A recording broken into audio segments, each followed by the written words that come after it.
ನಮಸ್ಕಾರ ವೀಕ್ಷಕ ಬಂಧುಗಳೇ. ಮುಜರಾಯಿ ಇಲಾಖೆಯಲ್ಲಿ ದಿನದಿನಕ್ಕೂ ಭ್ರಷ್ಟ ಅಧಿಕಾರಿಗಳ ಸಂಖ್ಯೆ ಜಾಸ್ತಿ ಆಗ್ತಿದ್ರೆ ಅದರ ಒಳ ಹೊಕ್ಕಿ ನೋಡಿದಾಗ ಪುಕ್ಷಟೆ ಸಂಭಾವನೆ ತಗೊಳ್ಳುವಂತ ಅಧಿಕಾರಿಗಳು ನೌಕರರ ಸಂಖ್ಯೆನೂ ಜಾಸ್ತಿ ಆಗ್ತಾ ಇದೆ. ಇವತ್ತು ಯತಿರಾಜ್ ಸಂಪತ್ ಕುಮಾರ್ HQ ಆಗಿ ನಿವೃತ್ತಿ ಆದ್ರು. ನಿವೃತ್ತಿಯ ನಂತರ ಮಾರನೇ ದಿವಸದಿಂದಲೇ ನಿವೃತ್ತಿಯ ಹಣದ ಜೊತೆಗೆ ಪುಕ್ಷಟೆ ಸಂಭಾವನೆ ಕೊಡ್ತಾ ಅಲ್ಲಿ ಕೆಲಸಕ್ಕೆ ಇಟ್ಕೊಂಡಿದ್ದಾರೆ. ಯಾರು ಈ ವ್ಯಕ್ತಿಗೆ ಕೆಲಸಕ್ಕೆ ಇಟ್ಕೊಳ್ಬೇಕು ಅಂತ ಯೋಚನೆ ಮಾಡಿ ಆದೇಶ ಮಾಡಿದ್ರು ಆ ವ್ಯಕ್ತಿಗೆ ಕಪಾಳ ಮೋಕ್ಷ ಮಾಡಬೇಕು ಅನ್ಸುತ್ತೆ ಬಹುಶಃ.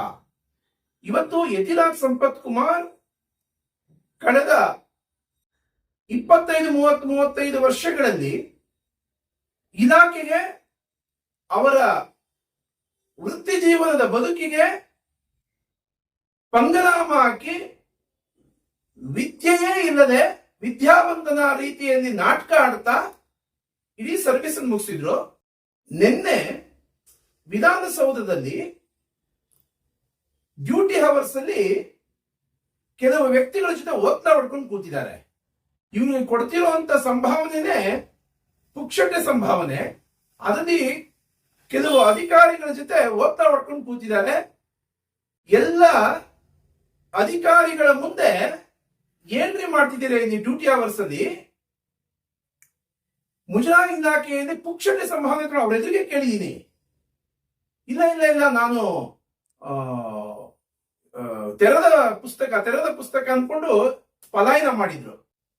ಈ ಅಸಹ್ಯವಾದ ವ್ಯಕ್ತಿಯನ್ನ ಫಸ್ಟ್ ಇಲಾಖೆಯಿಂದ ಹೊರಗಡೆ ಹಾಕಿ. ಇಷ್ಟೆಲ್ಲ ಇಲಾಖೆಗೆ ಮೋಸ ಮಾಡ್ತಾ ಪುಕ್ಷಟೆ ಸಂಭಾವನೆ ತಗೊಳ್ಳೋಂತ ಅವಶ್ಯಕತೆ ಮುಜರಾಯಿ ಇಲಾಖೆಗೆ ಇಲ್ಲ. ಫಸ್ಟ್ ಯತಿರಾಜ್ ಸಂಪತ್ ಕುಮಾರ್ನ ಹೊರಗಡೆ ಹಾಕಿ. ಇವತ್ತು ಇಲಾಖೆಯಲ್ಲಿ ಈ ರೀತಿ ಪುಕ್ಷಟೆ ಸಂಭಾವನೆ ತಗೊಳ್ಳೋರ ಸಂಖ್ಯೆ ಜಾಸ್ತಿ ಆಗಿದೆ. ಇದಕ್ಕೆ IAS ಅಧಿಕಾರಿಗಳನ್ನ ಮೇಲುಸ್ತುವಾರಿ ಕೊಡುವಂತ ಅವಶ್ಯಕತೆ ಇಲ್ಲ ಅನ್ಸುತ್ತೆ. ಹೆಬ್ಬೆಟ್ಟಿನ ಗಿರಾಕಿಗಳನ್ನ ನೋಡ್ಕೊಳ್ಳೋದಿಕ್ಕೆ ಯಾರೋ ಒಬ್ಬ PUCನೋ ಅಥವಾ ಡಿಗ್ರಿನೋ ಪಾಸ್ ಮಾಡಿರುವಂತವ್ರು ಸಾಕು ಅನ್ಸುತ್ತೆ. ಇದನ್ನು ನೀವು ಅರ್ಥ ಮಾಡ್ಕೊಳ್ಳಿಲ್ಲ ಅಂತ ಇನ್ನ ಯಾವ ರೀತಿ ನಿಮ್ಗೆ ಹೇಳಬೇಕು ನನಗೆ ಅರ್ಥ ಆಗ್ತಿಲ್ಲ. ಫಸ್ಟ್ ಮಾನ್ಯ ಮುಖ್ಯ ಕಾರ್ಯದರ್ಶಿಗಳು ಗಮನಿಸಬೇಕು. ಫಸ್ಟ್ ಯತಿರಾಜ್ ಸಂಪತ್ ಕುಮಾರ್ ಹೊರಗಡೆ ಹಾಕಿ ಇಲಾಖೆ ಗೌರವ ಉಳಿಸಿ.